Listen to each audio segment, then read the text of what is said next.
primera fila para los católicos, comulgando, persignándose, yendo a la iglesia. Para nosotros los que no somos católicos, ahí estando en la iglesia sentados sirviendo. Y de esa primera fila se van a ir al infierno. Bienvenidos amigos a nuestro canal Mensaje de Dios. Yo quiero compartir con todos ustedes una de las sabias y valiosas enseñanzas del Padre Luis Toro. Acompáñame hasta el final de este video. Antes de compartir, sin más, vamos a dar la oportunidad para que el hermano se presente y así poder conocer. Me gustaría que diga su nombre, de dónde viene, nos está siguiendo por las redes.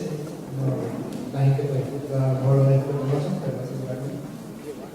Su nombre, de dónde viene y la iglesia a la que usted pertenece.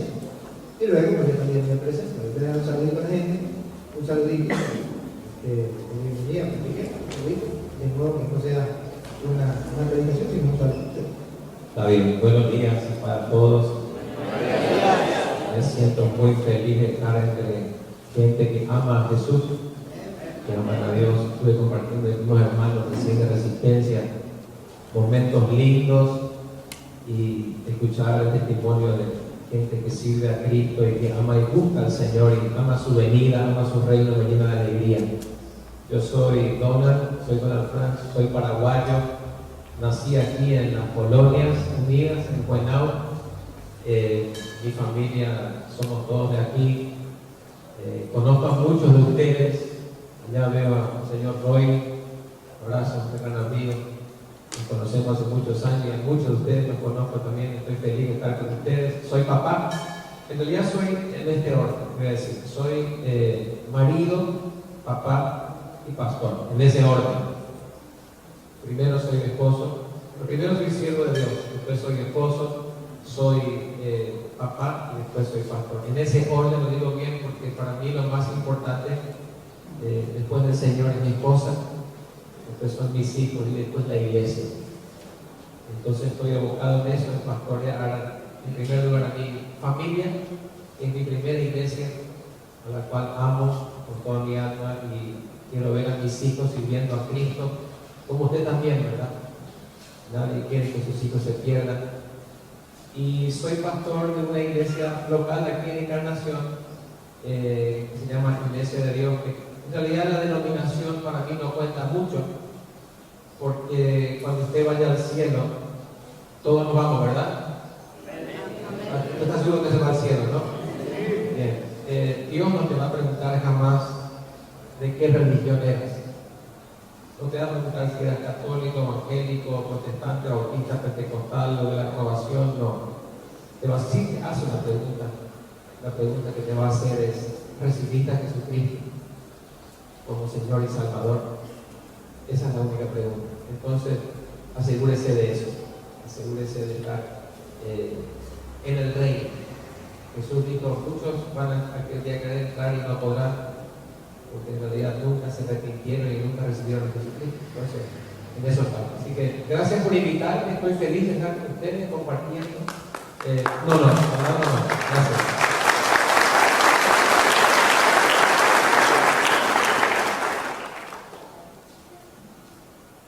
Sigo.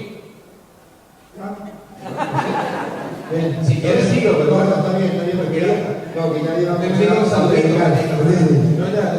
Gracias hermano, gracias por este tiempo tan lindo. Yo creo que en realidad no hay muchas iglesias como la gente cree y dice hoy.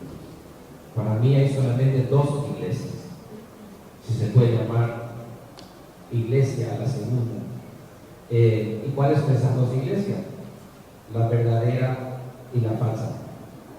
Y voy a explicar qué parámetros usamos nosotros para plantear la cancha y decir: este es falso, este es verdadero. Jesucristo dijo en Colosenses que nadie puede poner otro fundamento el cual está puesto, el cual es Jesucristo.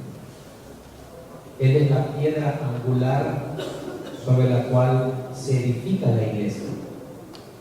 Él dijo bien clarito: sobre Él es la piedra fundamental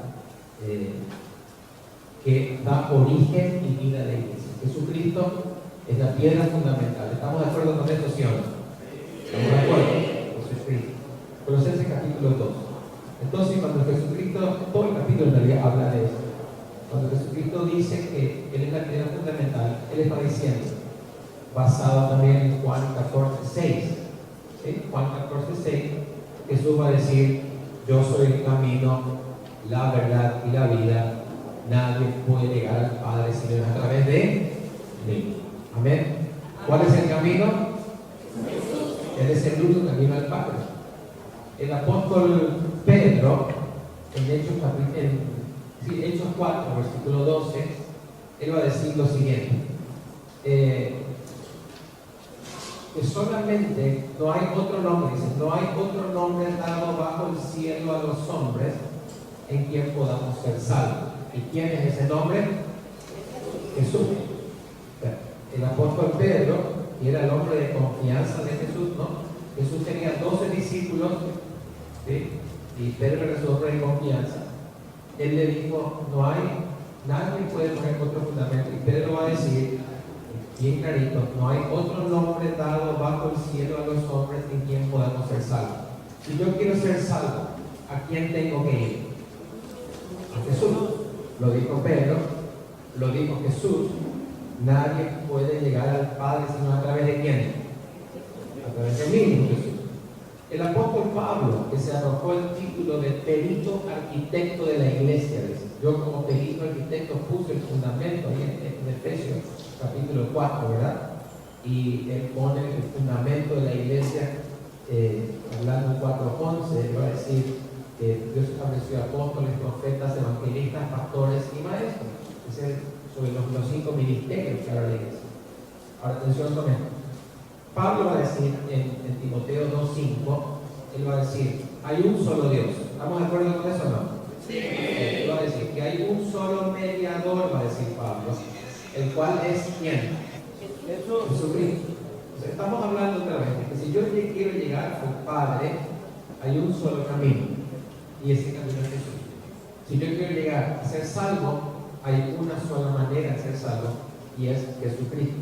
Dijimos que Jesucristo es la piedra fundamental sobre la cual se fundamenta el edificio de la iglesia. Estoy diciendo bíblicamente, ¿no? Está todo bien ahí. Muy perfecto. Solo que estás hablando, pero no está mostrando que su iglesia la fundó Jesucristo. A eso voy. Esto poner este fundamento primero para que. Entonces, cuando hablamos de la iglesia verdadera y falsa, la primera es Jesucristo es el fundador de nuestra iglesia, de la iglesia cristiana. ¿Sí? Jesús fundó la iglesia, puso la roca, la cual es mío. Ahora, dijimos 2 iglesias. ¿Qué parámetros puso yo para definir esta es verdadera y esta es falsa? Muy sencillo. Primera, tu iglesia, a la cual vos perteneces, llámese como se llama, ¿a quién predica para ser salvo? En tu iglesia te dice, tenés que recibir a Jesucristo, tenés que aceptar a Jesucristo como Señor y Salvador de tu vida. Estamos ya en el camino correcto. Si tu iglesia te dice, no, para ser salvo vos tenés que hacer tal cosa, hacer tal otra, tenés que ir a tal lugar, honrar al muerto tal o al fundador tal, o hacer tal obra, disculpame, estás equivocado, porque Jesucristo dijo, Juan 3:36, 33, 36, me gusta, yo digo versículos bíblicos que usted anota, dos anotas, me gusta, me encanta eso, me encanta, ojalá que siempre fuera así en la iglesia, te dice el texto bíblico y dos anotas. Juan 3, está bien clarito acá el Señor hablando, para mí Juan 3 es, para mí el pasaje más importante de la Biblia, léalo después, le voy a decir por qué. En Juan capítulo 3, versículo 36, Jesús va a decir así, el que cree en el Hijo tiene vida eterna. ¿Qué cosa tiene el que cree? El que cree en el Hijo tiene vida eterna, dice. O sea, no dice tendrá, no dice quizás, vamos a ver, no. Cuando usted cree en Cristo, ¿cree qué significa? Poner toda mi fe para salvación en Cristo. Yo pongo mi fe, yo recibo a Jesucristo, y en ese momento que usted recibe a Jesucristo, según este pasaje dice, usted es salvo. Juan 3:36 va a decir, pero el que rehúsa creer en el Hijo no le da la vida, sino que la ira de Dios está sobre él. Ahí termina el capítulo 3, pero me remito al inicio del capítulo 3, que para mí se resume. Yo le hago una pregunta. Este libro, si tuviéramos que resumirlo en una sola palabra, ¿qué palabra usted usaría? Amor. Muy bien, me gusta. Amor. Sí, pero no. Jesús. ¿Quién dijo eso? Jesús. Porque desde el Génesis al Apocalipsis, bien hermano, te felicito por eso.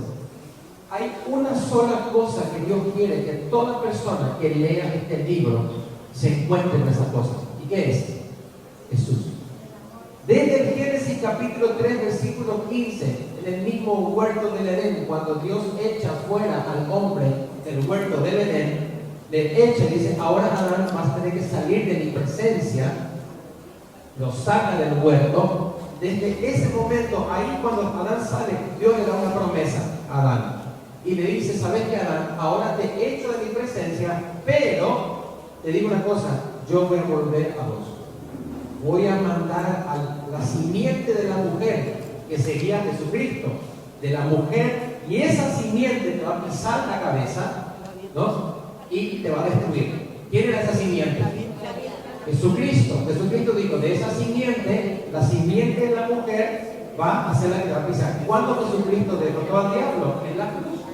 Jesucristo en la cruz pisó al diablo, lo derrotó y conquistó otra vez para que nosotros podamos tener comunión con Jesús. Ahora, ¿por qué hago todo este cuento y te lo explico rapidito? Juan capítulo 3, vamos a la Biblia otra vez. Juan capítulo 3, que para mí es el resumen de toda la Biblia. Y dice así Juan 3. Juan 3, 16. Usted lo conoce de pasaje de memoria. Lo leo. Dice, porque de tal manera amó Dios al mundo que ha dado a su Hijo unigénito para que todo aquel que en él cree no se pierda, mas tenga, ¿qué cosa? Vida eterna. Usted recibió a Jesús, ¿verdad? Sí. Tiene vida eterna. Ahora fíjense cómo sigue. Porque no envió Dios a su Hijo al mundo para condenar al mundo, sino para que el mundo sea salvo por él. El que en él cree no es condenado, pero el que no cree ya ha sido condenado por no haber creído en el nombre del unigénito Hijo de Dios. Y esta es la causa de la condenación, que la luz vino al mundo, o sea, Jesús vino al mundo, y los hombres amaron más las tinieblas que la luz porque sus obras eran malas. En otras palabras, en este pasaje se resume la Biblia entera. ¿Qué es lo que Dios quiere? Que vos te encuentres con Jesús. ¿Y sabés qué me preocupa, Luis? Que tenemos en nuestras iglesias, en la primera fila, aquí, son la gente que más me asusta y me preocupa. Porque son gente que están aquí en la primera fila para los católicos, comulgando, persignándose, yendo a la iglesia. Para nosotros los que no somos católicos, ahí estando en la iglesia sentados sirviendo, y de esa primera fila se van a ir al infierno. No estoy hablando de ustedes específicamente, ¿verdad? Me quedo tranquilo. No, ¿verdad? No se asusten. En serio. Se asustaron, ¿no? ¿Por qué razón les digo esto? Atención, mis queridos, atención. Porque no es tu afiliación religiosa lo que te va a salvar. No es porque usted está afiliado a la iglesia católica o a la iglesia de Dios. No es que cuando usted llega allá, Jesús va a decir, vos eras de la Santa Iglesia Católica. Sí, adelante. Vos eras de la Inmaculada Iglesia de Dios. No. Tu religión no te salva. Lo que te salva es tu fe en Jesucristo. Usted puede ser católico de los mejores, pero si usted no se arrepintió de sus pecados y aceptó a Jesucristo, mi hermano querido, usted puede ser pastor, cura, papa, lo que quiera, pero si usted no se arrepintió y no aceptó a Jesús, no se va a ir al cielo, como dice la palabra del Señor. Está fundamentado, ¿verdad? ¿Qué tengo que hacer entonces? Arrepentirme y cambiar de vida. Bien decía hermano Luis, y vengo de Venezuela, predicar la palabra de Dios a todos y a compartir con toda la palabra de Dios. También con usted, hermano Luis. A eso se ha enviado el Señor como sacerdote, a predicar el Evangelio a toda criatura. Y dentro de esa criatura está don Luis. Por eso vengo a decirle que me pareció muy buena su intervención, pero hay cosas no que para pelear, sino para aclarar. Por ejemplo, me hablaba que todos somos sacerdotes, que en el antiguo pueblo de Dios existía un representante que era el sacerdote, pero en el nuevo pueblo de Dios ya todos somos sacerdotes. Resulta que en Éxodo capítulo 19, versículo 4, nos dice que todos somos sacerdotes también en el Antiguo Testamento, no solamente en el Nuevo. Entonces, si en el Antiguo Testamento dice que todos somos sacerdotes, quiere decir que en el Antiguo Testamento no había representantes tampoco ante Dios, porque si todos eran sacerdotes, ¿cómo se explica que alguien nos iba a representar? Es que dentro de la iglesia tenemos, don Luis, dos clases de sacerdocios. El sacerdocio común de los fieles, que es el que habla San Pedro y que es el mismo de Éxodo capítulo 19, 4, pero que es distinto al sacerdocio ministerial. En el pueblo judío existían dos sacerdocios: el sacerdocio común del pueblo, Éxodo 19, 4, y el sacerdocio ministerial del que usted habló. El sacerdocio común de los fieles ha existido en el Antiguo y existe en el Nuevo. Y el sacerdocio ministerial ha existido en el Antiguo y existe en el Nuevo. Y se lo voy a mostrar porque ciertamente usted lo dijo y no tiene la cita. A lo mejor no ha leído la cita, nadie se lo ha explicado, pero yo con el amor, no con insultos mucho menos, con el amor, debo demostrarle para que usted no diga que antes no existía y que ahora todos somos sacerdotes, que antes existía el ministerial y ahora no existe. Se lo voy a mostrar en la Biblia, en el Antiguo y en el Nuevo, en dos cosas. Claro, Éxodo 19. Ustedes han visto cómo traté a Egipto y cómo los conduje sobre alas de águila y los traje hasta mí. Ahora, si escuchan mi voz y observan mi alianza, serán mi propiedad exclusiva. Siga. Entre todos los pueblos, porque toda la tierra me pertenece. Ustedes serán para mí un reino de sacerdotes. Ahí está. Todo el pueblo que crea en Dios es un reino de sacerdotes en el Antiguo Testamento. Y no está hablando de sacerdotes ministerial, está hablando del sacerdocio que nos llamamos común de los fieles, que es distinto al ministerial. En el Nuevo Testamento, Pedro nos dice, igual que en eso, que todos somos sacerdotes delante de Dios, y bien lo decía él, porque todos podemos elevar nuestra plegaria ante Dios. Donde, con respeto y con amor, no coincido con usted, es precisamente que usted dice que ese sacerdocio ministerial ya se acabó. Y yo le voy a mostrar que no se acabó. En Hebreos capítulo 11, versículo 7 en adelante, la Biblia va a mostrar que hasta Cristo llegó el sacerdocio de Aarón, que era ministerial, usted lo sabe del libro de Leví, y cuando Cristo ya comienza, viene el otro sacerdocio ministerial, que no es el común de los fieles, que va a administrar. Hebreos capítulo 11, versículo 7 en adelante, perdón, 7, 11 en adelante, 7, 11. Ustedes verán entonces que ahí están los dos ministeriales, el del Antiguo Testamento, el del Antiguo de Leví y ahora el Nuevo Testamento, el de Melquisedec, los dos son ministeriales. Por lo tanto, si se podía alcanzar la perfección por medio del sacerdocio levítico, sobre el cual se funda la ley dada al pueblo. ¿Qué necesidad había entonces? Y fue enviado que el sacerdocio ministerial de la tribu de Leví y Aarón no se eliminó y se acabó el sacerdocio? Dice, ¿qué necesidad había entonces de que surgiera toda la lupa? Otro sacerdote. ¿De que no se eliminó? Surgió un nuevo sacerdocio a la manera de quién? Según el orden de Melquisedec. ¿Por qué según el orden de Melquisedec? ¿Quieren saber cuál es el orden de Melquisedec? Génesis capítulo 14, versículo 18. En el Nuevo Testamento viene el Génesis, viene a un nuevo sacerdocio a la manera de Melquisedec. ¿Qué significa Melquisedec? ¿Por qué a la manera de Melquisedec? ¿Es que Melquisedec tenía el sacerdocio común de los fieles? No. Melquisedec tenía un sacerdocio ministerial distinto al del común de los fieles. Y ese es el nuevo del Nuevo Testamento. ¿Por qué? Melquisedec, rey de Salem. Rey de Salem. Cristo es sacerdote de la manera de Melquisedec porque es el rey. del universo, a la manera de Melquisedec. Siga. Sacerdote de Dios Altísimo. Es sacerdote de Dios Altísimo. Cristo es a la manera de Melquisedec porque es rey y es sacerdote. Siga. Trajo pan y vino. Y ese sacerdocio ministerial ofrece a Dios pan y vino. Porque Cristo es sacerdote de la manera de Melquisedec, porque cuando Él instituyó la Eucaristía, ejerció su sacerdocio como sumo y eterno sacerdote, Él ofreció pan y vino a la manera de Melquisedec. Entonces ya en el Nuevo Testamento viene un nuevo sacerdocio, que es el de Melquisedec. No se eliminó el sacerdocio ministerial. Así es que no puedo decir, todos son sacerdotes ministeriales. No, Señor. Cristo dejó el sacerdocio según Melquisedec. Ahora, si ustedes me dicen, pero es que Cristo es el único sumo y eterno sacerdote, ciertamente que sí. Pero Cristo no eliminó los sacerdotes. Él es el sumo. Si ustedes deben entender, en Hebreos capítulo 9, versículo 6, explica qué es el sacerdote y qué es el sumo sacerdote. El sacerdote es una cosa y el sumo sacerdote es otra cosa. El sacerdote estaba en un lugar, ejercía en un lugar, y el sumo sacerdote ejercía en otro lugar.